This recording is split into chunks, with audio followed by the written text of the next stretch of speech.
Let's get started with the first talk from Janakies, who is the Senior Data Enablement Lead at NatWest. And he's going to be talking to us about 2022 Credit Risk Data Odyssey. Great. Thank you very much. Good evening, everyone. So my name is Janakies Louca. I am the data lead at NatWest Credit Insight and Analytics Department. So we build credit models. So tonight, the theme is big data. So I thought, let me talk about sort of what we've done over the last few years using data. So I think we'll probably start by just sort of introducing NatWest, give it a little bit if you don't know who NatWest is, you might. And then talk a little bit about what do I think is big data within my world, and then talk about a specific example, so a real world example. So let's delve in.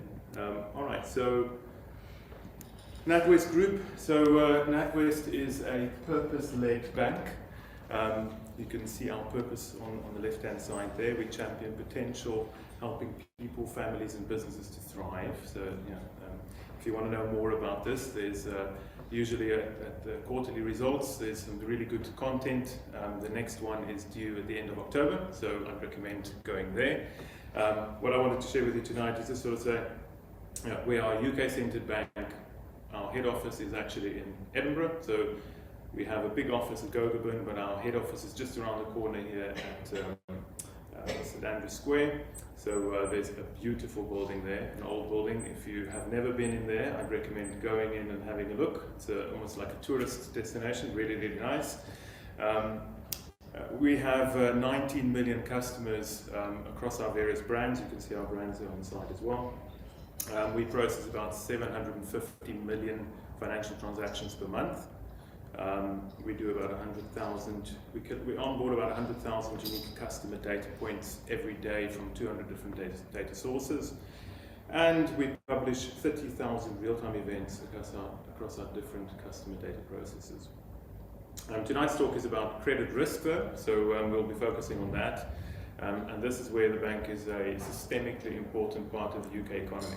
So we have about, our credit risk exposure is £142 billion, of which 110 billion is under the advanced internal ratings-based approach, which is what we'll talk about tonight. Okay, so that's NatWest.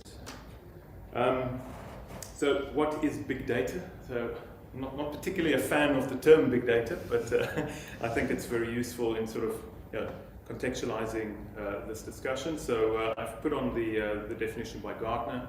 I think it's quite a good one. It's a nice one to sort of use as a lens into the banking world. So it talks about high volume, high velocity, and high variety information assets that sort of enable enhanced insight, decision making, and process automation. I think what's probably what we call big data today is probably not what we would have called big data 10 years ago or even 20 years ago. So I started out in the mid-90s in the banking world. Back then my first job was to build an enterprise data warehouse. So the bank I worked for, it was 4 big banks that were being consolidated into one bank, which meant it was a lot of data coming together. I remember in the 90s when we reached 1 terabyte, we got invited to Oracle's exclusive terabyte club. So we were part of the biggest data warehouses in the world, which is good. Terabytes a lot. These days it's more like petabytes. So it's evolved over time, and it will probably continue to evolve. So if we have this discussion again in another 10 years, it'll be a lot different. Imagine we have things like quantum processing, what the volumes would look like. So what is big data? That's it. I thought I'd start also with sort of Gartner's prediction from 2016. So Gartner predicted that 60% of big data projects would fail. I then did a bit more research and I said, well, actually in 2018 they predicted 80% of big data projects would fail. And I was like, okay, well, can I find some other statistics? So I looked all around and realized that basically everyone's saying that many big data projects will fail. So that's probably not the interesting bit. The interesting bit is, why do they fail? So there's obviously the normal things like no clear objective, didn't have the right skills, didn't have the right funding, even all of those generic things. But probably the most important reason they fail is data. So data is really hard. So having the right data is important. Either you don't understand the data, the quality is not good. There's many reasons these projects fail, and typically data is the key one. Now, at NatWest, we've had a similar experience. So we've in our project that we've been doing, we've been struggling with data as well. And I think you can probably see that you spend at least 80% of your time on data preparation and acquisition. Don't underestimate it. So if you take away just one thing from tonight, it's don't underestimate the data. So yes. So tonight's example that I wanted to talk about was credit IRB modeling. So you might say, what the hell is an IRB and why should I care? So it stands for the internal ratings-based approach on credit modeling. So it allows the banks to determine how much capital they hold using internal metrics. So if you don't have this, you'd have to go on a generic standardized approach, and then you have to retain a lot more capital than what you have to. So if you've got the data and you can build your own models, you can keep the minimum ratio of capital you keep can be a lot lower, and you can maximize the profits. But why it's so important to do this the right way is to avoid another 2008 financial crisis. So actually these models help to keep the banking system safe, and also I think probably our customers as well, because some of these models are also used when you apply for credit. So in the credit decisioning process, we'll, for instance, potentially use the probability of default model. So I think probably the easier way to explain these models is to use a very simplistic example. So I thought let me just provide a very simplistic. In real life, it doesn't really work this way, but let's imagine we've got a customer called Nathan West, and the customer of NatWest. They have a credit card with £1,000 limit and an account balance of £500. So what we would then do is we would look at various risk drivers, so employment status, etc., and lots of different things. And that would we'd send that through our probability of default model, and that would say, oh well, maybe a 5% chance of default. We'd then say, okay, well, so let's say he does default. Can we predict what would be our exposure? So in this case, let's say we don't have any recoveries or anything. Yeah, that's £1,000. So there you go. So you've got your exposure there. But then, of course, what's probably more important is, okay, and then what would the loss be? So how much should we really lose? So if the account balance is 500 and we don't get anything back, £500. Now it is, like I said, very simplistic. So when you get to more complex products like home loans, you then have collateral, you have recoveries, you have all sorts of other things. So there's a lot more complexity in there, but hopefully that sort of explains the concept. So that's IRB modeling. I then thought, okay, I'll just quickly touch on how do we build these, so what's the model life cycle. So the typical model life cycle is you start off trying to get some data. Now, for IRB models, there's a lot of regulations, and we need to have at least 2 economic cycles worth of data. So that means going back before 2008. So typically that data preparation steps takes a very long time to do. So get lots of data. You then have the data, you then start building the model, you build the model. We then have 2 steps of validation. So we have an internal validation, so we've got a separate independent team which validates the models. They then provide us with some feedback. We might then do another iteration of the model, and that loop continues a few times. Once that's all done, we are then allowed to submit the model to the regulator. So in this case, it's the prudential regulator, the PRA. So we submit the models to the PRA. They then look at it, take a few months, come back with some more feedback. We then look at the feedback, we do the feedback, we go through the process again, do that a few times, and then eventually you get to, you can now see why I called it an odyssey. You then eventually get the green light, and you can deploy these models and use them. And then once we use them, we start monitoring as well. So we monitor the performance of the models to see how do they perform and do they need to be adjusted. The other thing I thought should be useful to mention here, which I won't go into detail because it's probably a talk on its own, is Agile. So the way we do the model development is iterative. So we typically try and get some value out quickly we use something called the Scaled Agile Framework, which is a sort of a consolidation of various agile methodologies. A really good one for a large organization, so you can deliver at various levels, and you can plan at portfolio levels and things. So that's how we do it. Okay. Then, so like many organizations, NatWest is on a modernization journey, so we are busy modernizing our capability. We're moving to the cloud, and with that we have the opportunity to improve the way we do things. So I thought I'd probably just touch on some of those things as well. So how did we used to do things, and how do we do things now? So in the past, we had statisticians, data analysts, ETL developers, DBAs, a complete infrastructure team. You had lots and lots of people in there. Hello, hi. Now we still have most of those people, because that hasn't really changed. But what has changed is if you're in the cloud, you don't need a big infrastructure team. So that's probably the main thing around sort of, if you think of a capability model from a people point of view, that's sort of the thing. If you look at the way we do things, so the processes, so like I've mentioned on the previous slide, we've gone from being in a waterfall process to more agile, so which allows us to deliver more value more often. And then something else which I think is quite interesting, or which our capability allows us on the cloud, is we can, in the past, we used to be able to only run one model at a time, so you had a model that was running, and if you wanted to run another model, you had to stand up all the infrastructure and data, everything, and try and run another one in parallel. Now, because we are on the cloud, we can deploy models as an API, and that means that we can actually run multiple versions of the same model in parallel. We call it running in shadow. So actually, in that big process where we develop these models, if you get, so we have incumbent models which are already running in production.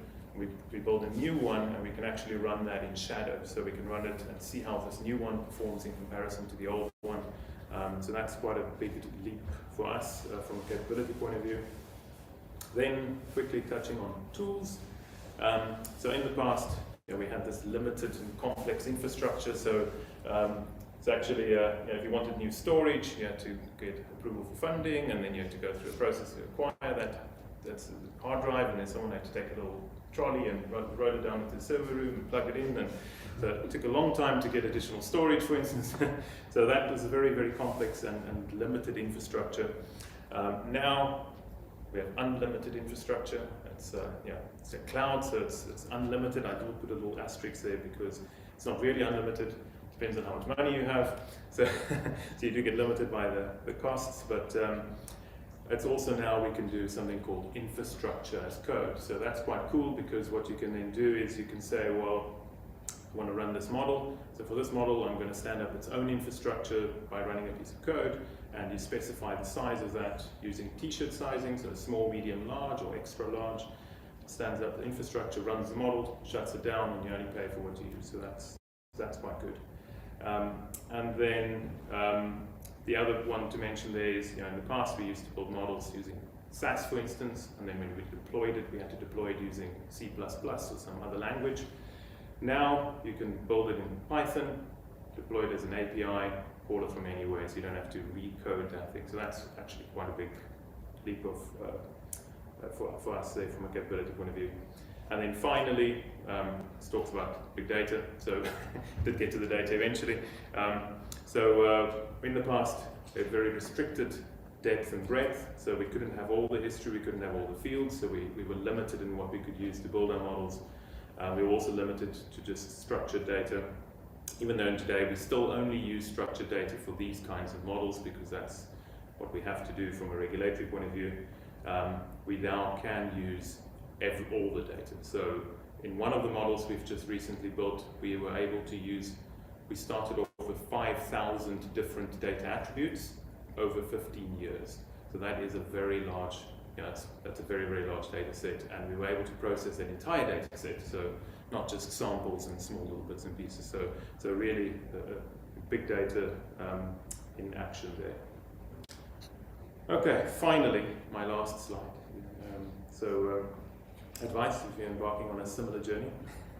So invest in the right team. So I think still you can have all the great bells and whistles and data you want, but if you don't have the right people, it's not going to work. So skills and the team is critical. Also, if you're going to be going on this journey like we are, and you need to upskill people, that's not a once-off thing. So incorporate continuous learning. So because there's new things coming out the whole time, you need to continuously train people and keep them up to date. We've done something where we train people from SAS to Python, and then we embedded something called coding coaches. We got some experts who understand how to do Python coding, and they worked in there and they coached the modelers to build better code, etc. And then I think when you get to your infrastructure, so if you're in the cloud, you're going to decide how big your infrastructure is. Think of the Goldilocks principle. So too big and it's going to cost too much, too small, it's going to be too slow. So you need that just right, just fast enough and cost effective. Something which I feel quite passionate about is also this data architecture. So I think this, we don't really spend too much time on this. You sort of delve in and just start doing stuff, but every pound you spend up front in your data architecture, you'll get exponential returns later on. So the more you do on this at the beginning, the better. And then, of course, if you are on this cloud journey and you're migrating, just like any of these kinds of things, you should have the right metrics to measure how you're actually migrating. This also helps to contextualize the journey. So if you've got lots of different stakeholders, if you have the right metrics, then they can come along with you on that journey. Then, new isn't always better. Sometimes it's just new. So I've been doing this now for 25 years, and we continuously reinvent the wheel, and we think, oh wow, we've got this great thing. Well, actually, we had this thing already. We just called it something else, and now it's, anyway. So that's the one thing. I mean, one of the examples is we adopted this great AI machine learning platform, can do all this great stuff, but we can't use it because the regulators don't allow us to use machine learning and AI in our models. It has to be completely explainable, and you have to have expert opinion, and the model and the regulators need to be able to adjust the models because they look across all the banks, etc. So you can't really use any of that great stuff. So yeah, and then finally, know thy data. So have the right metadata. Have a good data model, understand how the data interacts with each other and sort of relates to each other. Think about the data quality. For us, it's really important. We need to have consistency, completeness, accuracy, the whole shebang. Classification. What's interesting about that one is I think we realized very quickly that we actually had not just confidential data, but secret data as well. So in some of the models, we have data that's secret. So if it's unpublished financial results or provisions or those kind of things, or actually if there's some customers that are mergers and acquisitions, we would have some of that information on our data. So we need to think about how we secure our data so that secret data is not accessible by everybody. But then also, similarly, classification also refers to things like GDPR. If you're using personal data, how do you manage that? And then finally, data lifecycle. So data, you need to think of it through its entire life cycle. So how do you acquire and get that data? How do you store it? How do you use it? And then finally, when you're done with it, how do you destroy it? So how do you get rid of it? Which I think not a lot of people think about. But yeah, okay. So that was my talk. I think, don't know how I did, 20 minutes.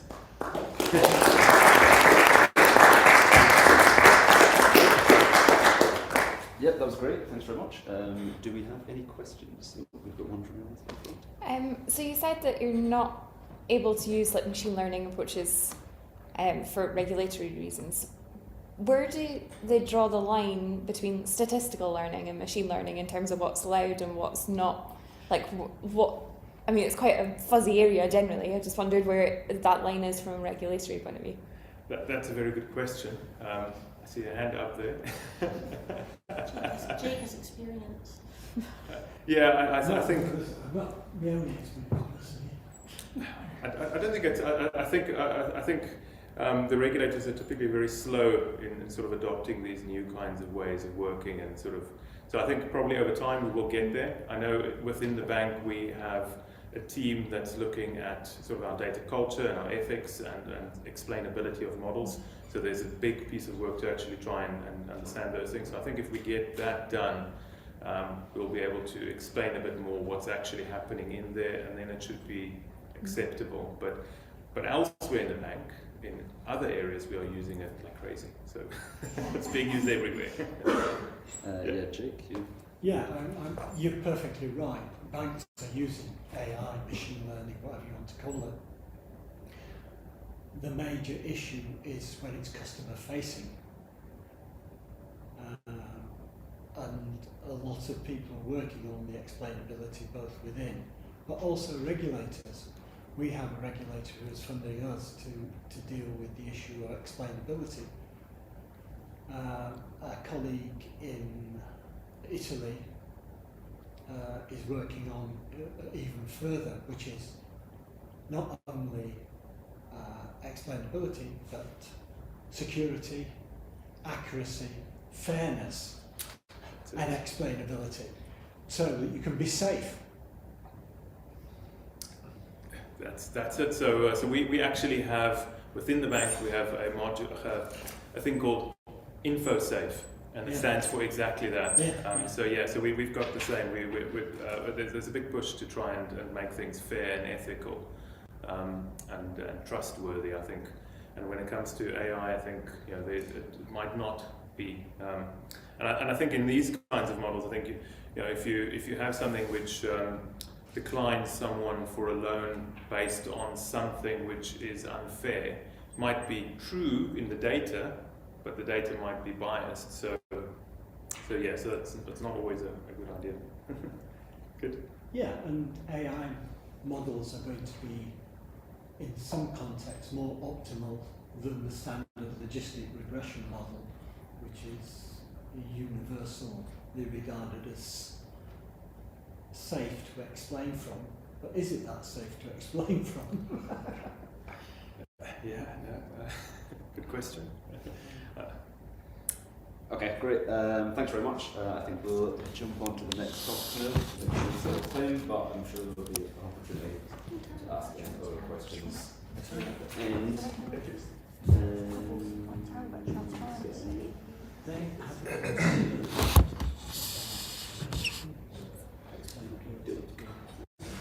yep, so next up we have Tess. Once again, a massive thank you to Tess for jumping in this morning at very, very little notice to fill in for Jeremy not being able to make it. So Tess is a statistician at Biomathematics and Statistics Scotland, and she's going to be talking about some work that she does on crop variety trials. So I think slightly less big data maybe than the last big data, but still big, I would say, relative to anything I usually work on anyway. So thank you very much, Tess. We're going without saying it's big enough to be big data, but I'm not sure about that.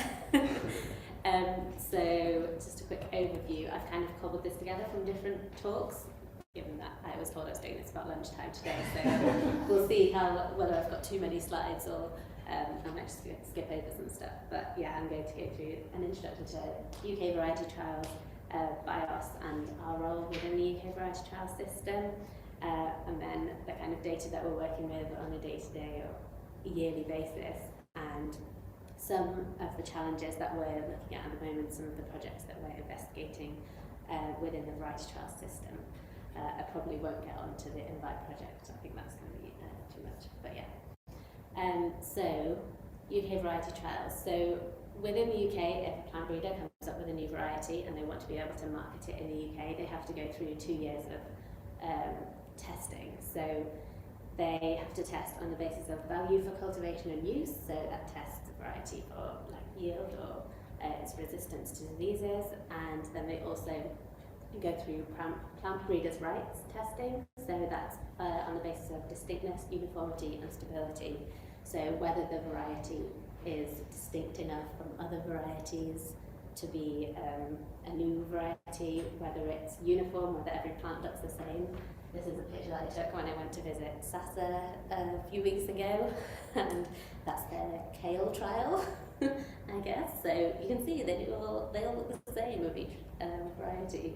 And then stability as well, so whether through multiple generations of the plant it stays the same. That's kind of one side of it, which I don't really do much work on. I do more of my work on the VCU side of things. So this is like run by the UK government and also the devolved authorities within Scotland and England and Northern Ireland. Yeah, so I work mainly on the VCU side of things, which is most like agricultural crops, so not so much vegetables and like ornamental plants. So that is national listing. That's what they have to go through. They have 2 years of testing, and then after that, some varieties go through recommended listing, which is kind of the best varieties are put into a recommended list trials, and then they are kind of used to give more information to plant breeders and more kind of regional recommendations. We split the UK up into these regions, which is just Scotland, England, Wales, and right.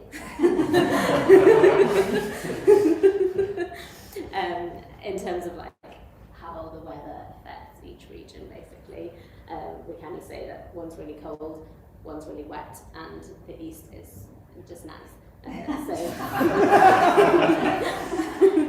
So in terms of how varieties perform in those different areas, it generally we can generally see patterns in, and we kind of group them into those areas. So yeah, we also do recommended list trials at BIOS. So I work at BIOS.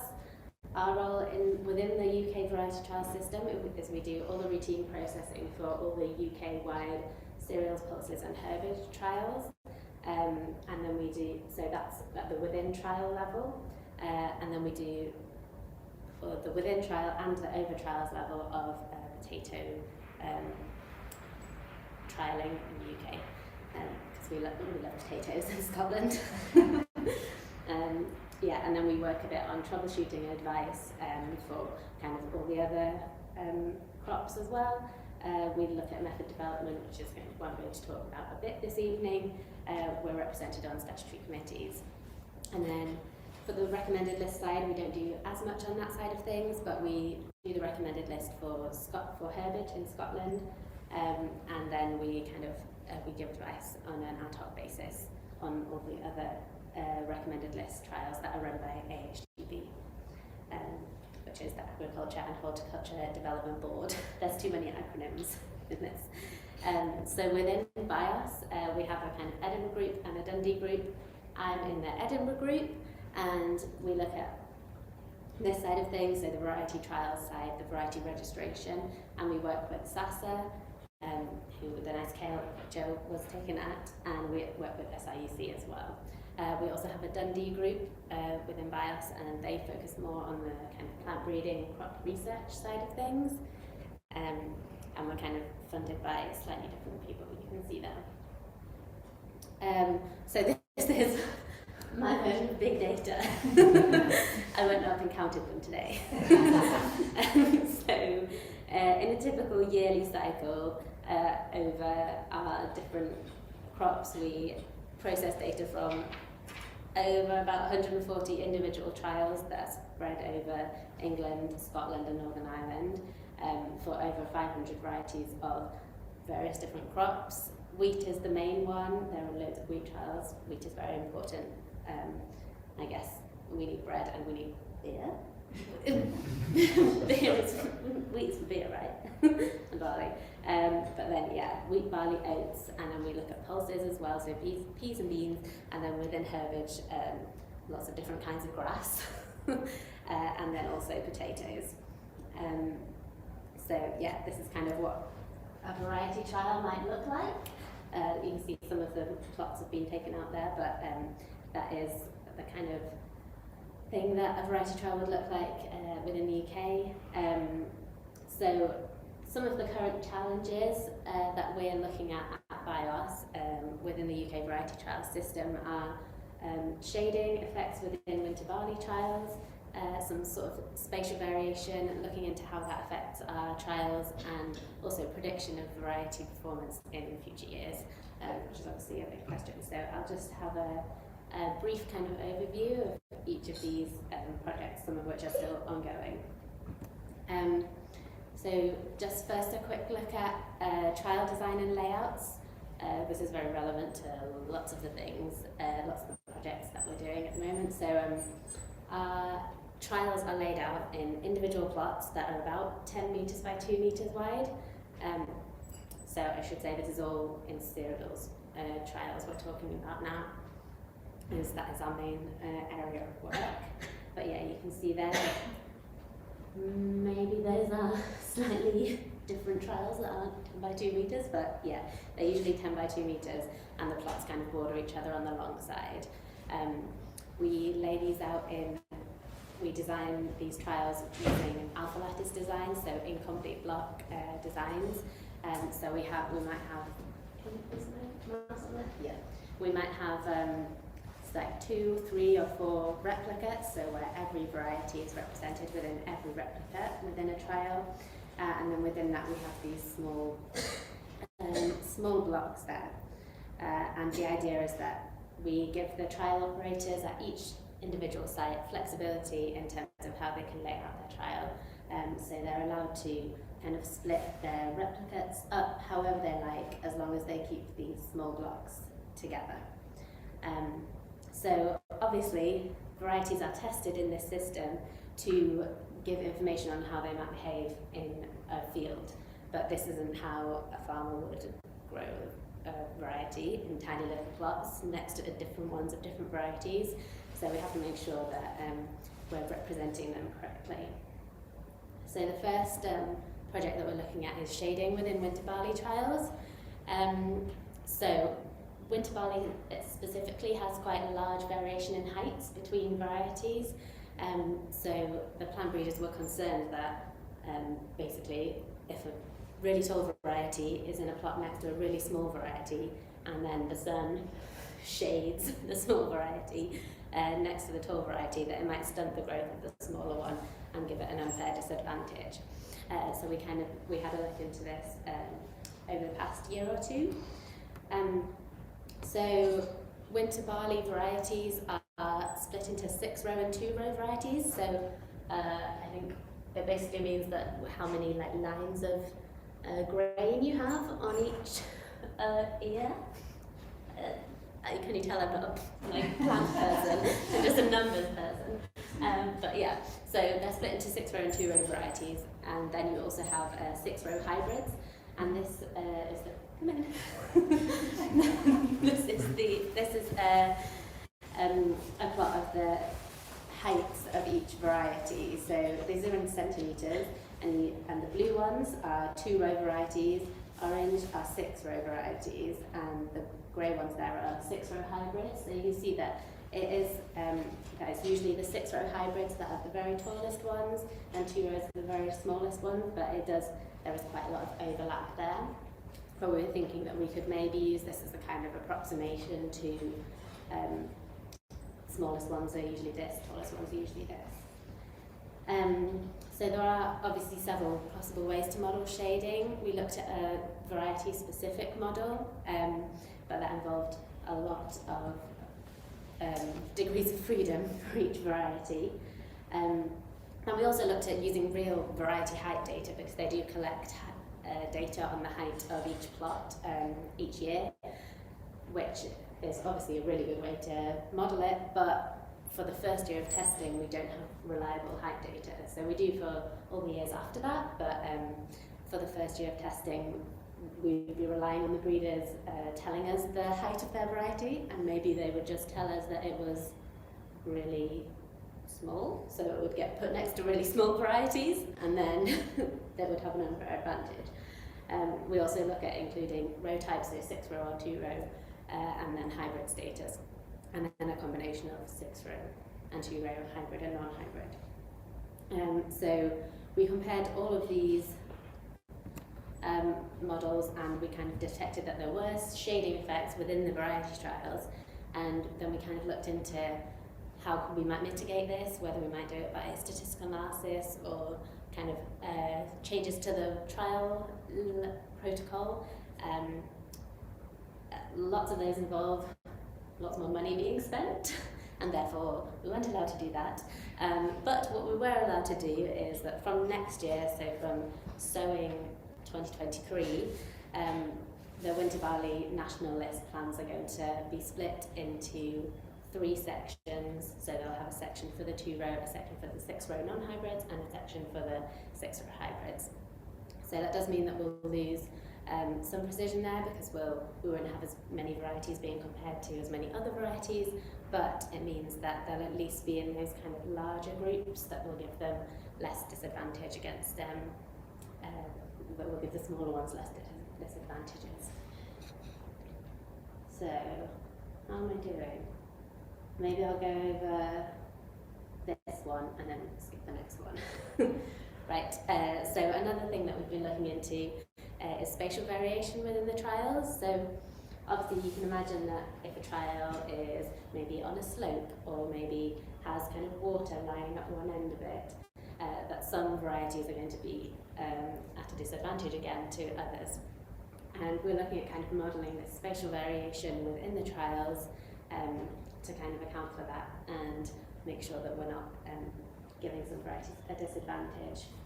So yeah, as I said, this could be global trends over the whole trial. It could be sort of more localised variation as you go over the field area. It could also be like nutrient trends within the soil. And it also might be things like management practices. So there's a lot of things where they like the direction of harvest apparently makes a difference. And so yeah, we're kind of looking at how we might model this. So at the moment we use, as I said, these incomplete block designs where we've got these kind of small groups of about 5 to 7 plots that are kind of grouped together, and they're treated as an area of the trial that has that we say they have like the same field effects within that small area. So this is kind of modelled as a step function. Then what we're doing is we're modelling, yeah, we're saying they're all the same, they're all the same, they're all the same. So this plot here is the residuals from a real trial, and I think like blue is high, red is low. So these plots were much lower than we expected them to be with our given model. And you can see that obviously the spatial variation isn't split up into nice little blocks of 5 plots as we go along. So we're trying to kind of think of ways that we might model this in a more flexible way. So to do this, we compared the current model. So that's our current model there. We have a fixed effect for variety and a random effect for rep, and then block within rep. So that's rep, and these are blocks. So we compared our current baseline model to 10 different variations on spatial models, including combinations of effects that were like row and column as factor, and then row and column as linear trend also over the trial area. And then also we looked at including spline effects. And then for the residual, we were either modelling just an ID by ID residual or autoregressive process, either in 1 or 2 directions. And then we compared the resulting variety means both at the within trials and at the over trials level. Yeah, so this is some work that's still ongoing, but at the moment our spatial models are showing an improvement in fit over the standard model in all of the trials, but some of them only marginally. So yeah, we're not sure whether it's possible that we might be overfitting. And under the spatial models, the variety rankings are largely unchanged. The variety means look very, very similar as the baseline model. And yeah, the over trials estimates of precision don't improve substantially. So yeah, we think we possibly might be overfitting.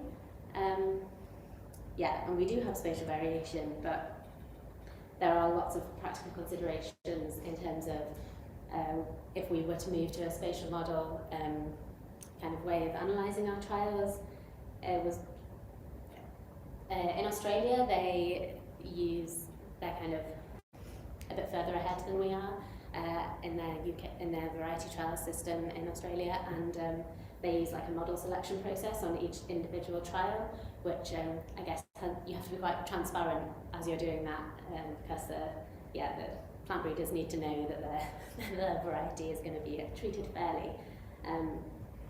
So we would have to be very transparent with that, and obviously we're operating within this regulatory framework in the UK, so kind of everything needs to be passed by and put into our protocols and procedures. And then for recommended list testing, the margins get even smaller because the varieties get better and better as you get through all the years. So the small differences make a huge difference there.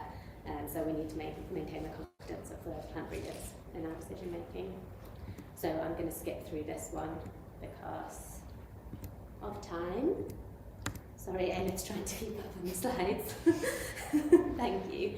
So our big data within our UK variety trials is definitely valuable, and we're feeding the country and we're drinking the country.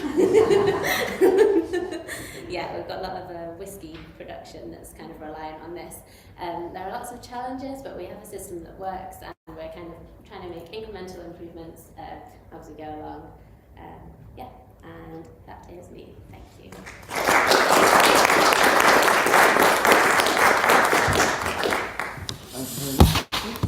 Do we have any questions for Tess? We'll go backwards. Fantastic, Tess, thank you. So when you were talking about this spatial variation, this block formation system, have you tried in terms of like creating a non-linear relationship between these, I can't remember what you call the individual bits within the block, but the bits of 5, in terms of the way that the blocks are built up, to see whether these models perhaps perform better? Is it like you need bigger blocks in certain areas that have got more of a spatial pattern than others? Is that possible, or have you tried that? So the way that we design the blocks is like based on what the farmers what the trial operators are going to be able to fit into that field, and it's always we always use between like 5 and 8 plots in a block. So because of that is kind of inherently put in at the design stage, and we always include that at the analysis stage. But yeah, that's a good point. Maybe we could change that. The idea is that we kind of make it so it's relatively square, so that a block is relatively square, because it's like 5 plots of 10 by 2 meters or whatever. And so we're kind of approximating that as, that should be about right. But maybe we could have a look at that. So thinking just when I go walking, you think all these paths that basically around the edge actually create like a non-square effect quite significantly as erosion happens around these fields. Yeah, definitely. Fantastic, thank you so much. Thank you. I think there was a question from Jake. Thanks for the talk, because it always reminds me that design occurs in some areas. Literally. And that's really important. I think far too often we analyse data, or some of us analyse data which hasn't been designed. We can't look at the features that you're looking at in a necessarily sensible fashion. And we're obviously doing a lot of misspecification by accident. So thanks for the talk. That's okay. All of the examples in the oldest textbooks you will ever read are crop variety trials. Yes. It's They've been around for a while. Surprisingly. Okay, thanks very much, Tess. We will move on to our last speaker of the evening. Slides up.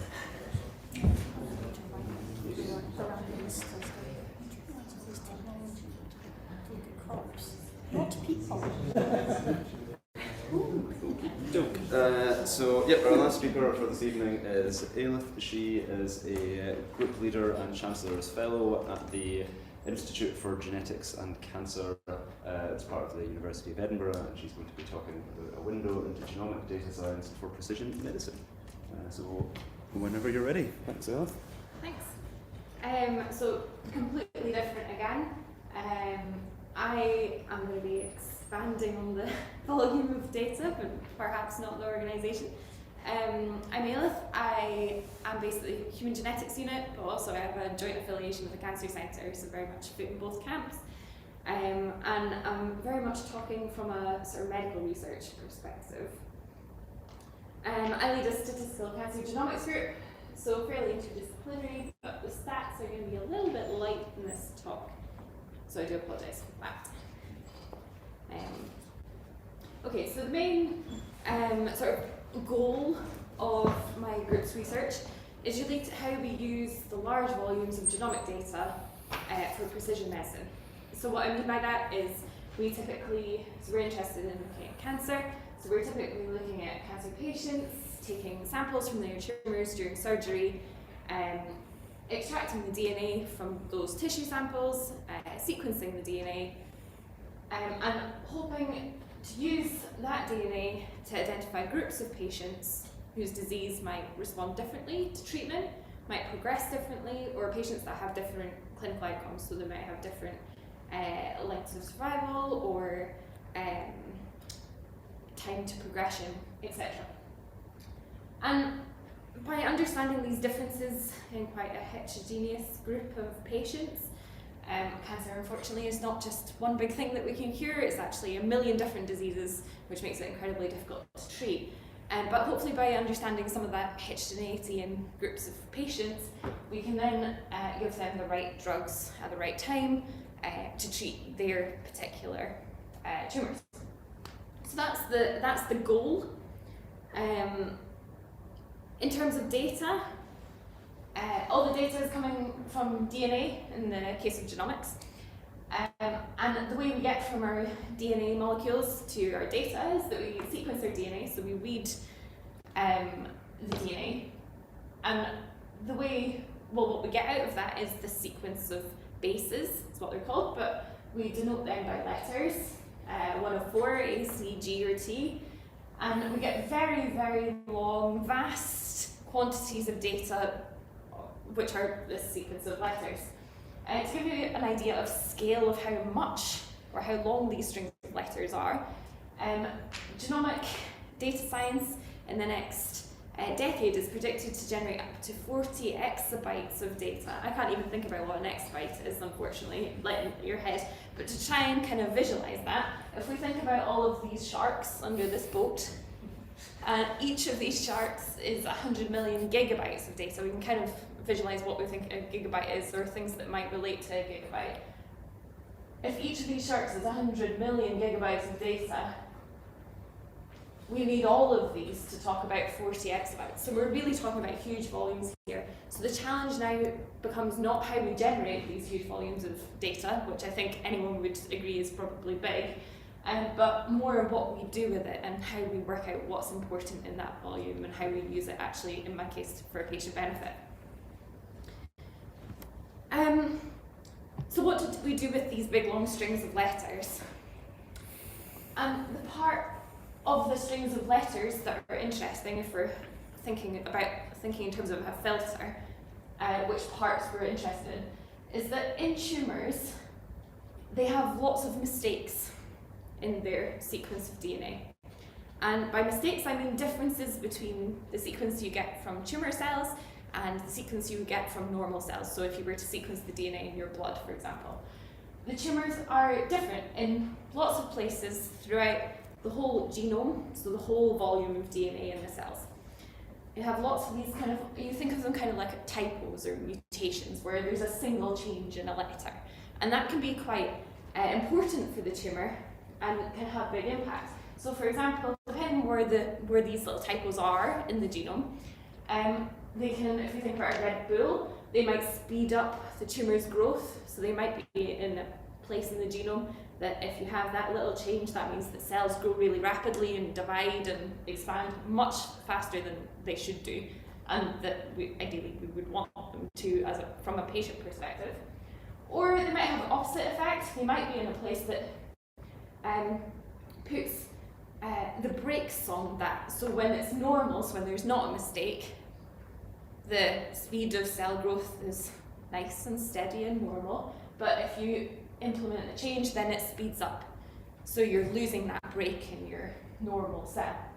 Or And I think this bit's also very interesting. They might do absolutely nothing at all. So lots of these changes have no effect whatsoever and are just passengers along for the ride. So it does become kind of challenging to understand which of these mistakes or typos or mutations, is typically how we call them, are doing what in our tumour. And we can use these passengers as well to understand how the mistakes arose, so what sort of mutational processes the cells were undergoing. But the mistakes, obviously from the tumour, it depends on your perspective. For the tumour, they're not mistakes. They love these typos. From a tumour's perspective, they'd like lots of mistakes because that means they drive their growth faster and expand and take over the body in some cases, unfortunately. But from our perspective, as people who want to be nice and healthy, these mistakes are not a good thing. However, they are often in tumours at a much larger scale than typos. So if we think about a single letter change, if we go slightly bigger than that, you might have lost a section of letters from the tumour DNA relative to the blood DNA, so you have what's called a deletion. Or you might have extra copies of letters, so a duplication, so extra bits of DNA doing the same thing multiple times that you didn't want. Or you could have sections that are swapped around. What the impact of that is, we don't know. You might have extra bits put in that just shouldn't be there, extra letters that based on normal cells shouldn't be there, or you might have sections of letters that are in completely the wrong order, completely the wrong place relative to what we expect of normal cells. So these are what we call structural variants, which makes sense, variation in terms of the structure of these strings of letters. And this is quite a fast-moving field, and these events might occur on their own. So you can see just one deletion in this place, or they might occur in combination together. And what that means is, from a statistical point of view, is it's very difficult to see what's happening where. In that if you have these things happening in combination together, it's difficult to understand what that means and where they're coming from, what order they occurred in, which is all important for understanding how that impacts the tumour, and even more so how that impacts how the patient's disease will behave. But where they happen together, you can get these sort of catastrophes of many different varieties. And we're learning a lot more about these by studying these huge volumes of data, because we're able to see them in the string of letters for the first time in the last couple of years. One of these is known as chromathripsis, but what that means is genome shattering. So if you take our string of letters, break it into pieces, which isn't ideal, they then get stuck back together by our cells repair machinery, even in tumour cells, at random, wrong order, wrong way around, and the cells continue to divide pleasantly, far too fast, etc. And what that means for tumour cells, we have no idea. We know it happens very commonly in tumours, but we don't understand what that happens for tumour growth or patient health. But the volume of times we see this across cancer types, across patients, merits further investigation, because we're not at the moment using any of this information to determine which treatments to give patients. Maybe we don't need to, maybe it's unimportant, but it's not being considered whether it does impact treatment response. There are other varieties. This one is a particularly interesting variety from a patient point of view, in that sometimes when you have this shattering event and all these bits stick back together, they can stick back together in circles, not on chromosomes, it's not where they normally would be in normal cells, but separate from our normal packaging of DNA. And what that allows the tumour to do is decide for itself how many copies of these bits of DNA it wants, according to how it wants to grow.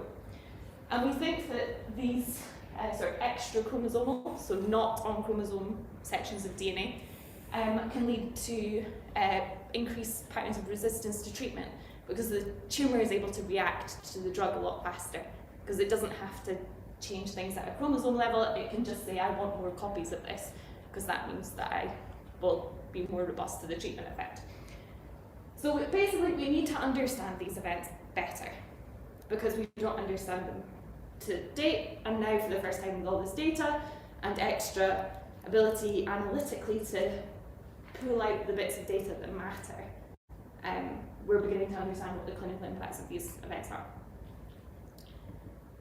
But this is all kind of complicated for an RSS talk, so I'm going to focus on deletions, because it's fairly easy to imagine, I think, in a DNA sequence what a deletion might look like, because you're just missing a section of letters from that string of letters. I primarily work on ovarian cancer, and a particularly aggressive type of ovarian cancer. And unfortunately, this particular type, many patients respond to treatment initially, but in between 70 to 90% of cases, their disease comes back. So there's a lot to be understood in terms of why this is, and also in terms of developing extra treatment options for patients. At the moment, there aren't very many. The reason I work on this cancer type is we have a lot of data at the moment. So we have matched sequencing, so these strings of DNA that we've read from patient samples from tumours, but also from blood from the same patients for over 300 patients, which is quite a big number of patients for this cancer type. It's the biggest in the world at the moment. There hasn't been a larger cohort published. And what we do is we sequence the full length of DNA in the tumour, the full length of DNA in the normal, and then compare it for each patient.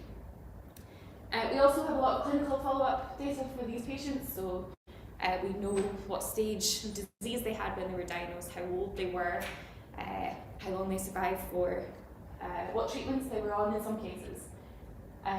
But in order to generate this huge data set, and well-resourced data set, involves partners not just in academia, where I'm based, but also AstraZeneca, the NHS, partners in Glasgow. So it's quite a large collaborative enterprise in order to gather these sorts of volumes of relevant data. And I want to tell you about a particular story in ovarian, because I think it really shows the impact of looking at data from DNA and how that can directly lead to patients. So one of the success stories in this, well, the only major success story in this cancer type in the last few years anyway, is this particular treatment. So patients with mutations at one of two genes, for the purposes of this talk it doesn't really matter what they are, but BRCA1 and BRCA2, quite famous genes, with these typos in one of these genes respond well to a particular drug, which is called a PARP inhibitor, and it's a targeted treatment. So it kills the tumour cells with these typos, but the normal cells that don't have the typos are unaffected. So this is good because it means less side effects, and it's very much focused on killing the cells that need to be killed. And it does that because the tumour cell can't repair its DNA as accurately, whereas the normal cell still has a bit of that function remaining, so it's able to repair its DNA. This plot on the right is a Kaplan-Meier survival plot, and it's from the trial of these drugs. The blue arm are the patients that received this PARP inhibitor. Y-axis is the proportion of patients that progressed at a given time point along the x-axis. The red arm are the patients that received placebo. And this still is the most startling Kaplan-Meier plot I've ever seen. Normally, if there's a difference between the groups, you expect to see separation, but rarely ever separation of this scale, and in a clinical trial as well is amazing. And what this represents is that the patients that receive the PARP inhibitor have a 70% reduced risk of progression relative to placebo. So it gives you an idea of how effective these drugs are. So if you can get the right combination, you're onto a winner. But this is just talking about mutations, so it's just talking about these typos. What we wanted to know is what if these genes are affected by more than typos? So are there patients that don't have typos but have deletions, either in the genes or over the genes? Are they losing the function of that bit of DNA because it's lost through deletion rather than a typo? This is how we tell if there's a deletion, and that we have lots of these strings of DNA that we've read, and we can pile them up over where we think they should be in the genome, so in the sequence of DNA sequence that we expect based on normal cells. And if there's a deletion, we just don't see the sequencing data or the sequence letters at that position that we would expect in normal cells. If you look at this, you'd see arrows across the middle bit in the normal data. So we looked at this and whether there were deletions at these two genes that we know linked sensitivity to this drug in patients. And long story short, we do see them. We saw them across cohorts of patients. So if you look on the left there, each subset of pile-up is a different cohort of patients. So the top one is from Australia, the middle one's from the US, and the bottom one is from here in Edinburgh, Glasgow and Aberdeen to a certain extent. The lines at the bottom there are where, so the bottom is a chromosome, so a section of our genome. So it's really talking about location. And you can see that there are lots of lines of different colours. So the blue ones are deletions, spanning that blue line, which is the gene we're interested in. So spanning this gene, we see a lot of these structural variants. Thinking about the right, one thing that surprised us massively is the size of these. So just talking about deletions, the blue one at the top there, the median length of these deletions is 5 megabases. So that's 5 million bases, so 5 million of those letters, which is huge, way bigger than we expected, way bigger than the length of the gene. And we hadn't appreciated that before at all. If you look at another gene, I'm not going to show you the pictures, but you see the same thing basically. So this was quite surprising to us. So they exist. We also wanted to know whether the deletions do anything. Do they mean the genes don't work, basically? And we were able to look at another set of data, which I'm not going to explain, which basically measures the activity of the genes. If the deletion is doing something, perhaps confers sensitivity to the drug for these patients, then we should expect that the activity in those patients is lower than the activities in the patients without deletions. And this plot shows exactly that. So each of the bars, the blue bars, represent samples or tumour samples with these deletions. The grey bars are samples from tumours without deletions or typos. And if we compare the level of activity between those two groups, they're using an active binomial model. We can see that the ones with deletion do have significantly lower activity or expression if you're interested. Which was amazing, given how large the data is and how messy it is, because it is really messy to be able to take these molecules from a patient sample, read them, and get a strong enough signal relative to noise to be able to see these sorts of results. But this was encouraging. It suggests these deletions are doing something. Same result in BRCA2. Again, I'm not going to show the plot. So I think this is my last slide, but just to hammer home why this is important. So this is what we know from trial data. Patients with these typos at one of these genes, we know these typos make the tumours vulnerable to this drug, PARP inhibitor, which leads to a 70% reduction in risk of progression in patients that receive this effective drug. And we showed that patients with tumours with large deletions over the same genes also impacts the function of those genes. That doesn't mean we should be giving, and that represents an additional 16% on top of the 20% already that could respond to these drugs that aren't currently getting them. That doesn't mean we're about to give patients all of these drugs. Next stage is to validate that in the lab, and then hopefully validate that in clinical trials. So that's what we're doing, and by treating cells in the lab that have these deletions with the drug and seeing what that does to the cells. And the results look really good currently in ovarian cancer, but also other types of cancer as well, which is really pretty exciting. And with that, I'm going to leave it there. So thank you.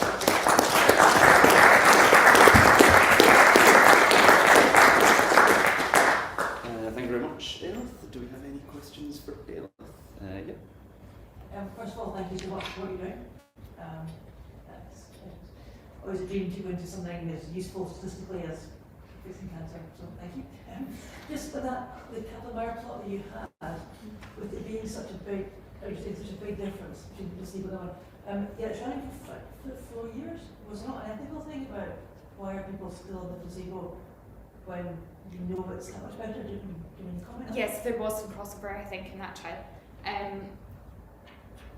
Yeah, so that was just looking at progression, and I think there was a lot of crossover. I couldn't comment exactly on how much, but yeah, I take your point. The trial did then continue and look at overall survival after that. Typically what we see is a great difference in progression, but actually patients develop resistance after that. In some part, there's some patients that don't, which is wonderful. But it's still quite new, so hopefully we can begin to understand which patients are really long-term responders, if that's true. Any other questions? Yeah. You absolutely fantastic presentation. You mentioned that this is being shown to be present in other types of cancer growths. In what way is it generalizable in terms of like, is this something that actually is occurring in every sort of thing, or is there any sort of unique property of a certain type of cancer that's actually enabling us to look at this method and say, okay, this is what's happening? Really good, great question. So these drugs are not being given to patients of all cancer types. They are used in breast cancer, prostate cancer, pancreatic cancer, so cancer types where patients have these typos of these two genes. But we're not considering anything other than typos, so it's possible they're useful in other cancer types that have structural changes but not short changes. I would expect that there are tissue-specific effects, as you're saying. I'm actually trying to recruit a PhD student at the moment to specifically look at that and how well our predictions translate across cancer types and how broad the impact could be. So I'll keep you posted if you know anyone who's interested. Thank you. Cool. One last question, if there is one, or we'll just end it there. Okay, so yeah, I'd just like to say thank you very much again to all of our speakers for a very diverse and interesting set of talks. I really enjoyed that. So yeah, so the committee is, to plug, looking for volunteers. If anyone wants to be involved at all, now is a great opportunity as we're starting to try and do more things post-COVID. So if you're interested, or if you know of anyone else who might be interested, it doesn't need to be a big time commitment, but yeah, if anyone is interested or does know, then please just talk to one of us. And then I think some of us are going to go to a nearby pub for a drink, so if anyone wants to come along and join us, then you're very, very welcome to. So yeah, thanks very much again to all our speakers.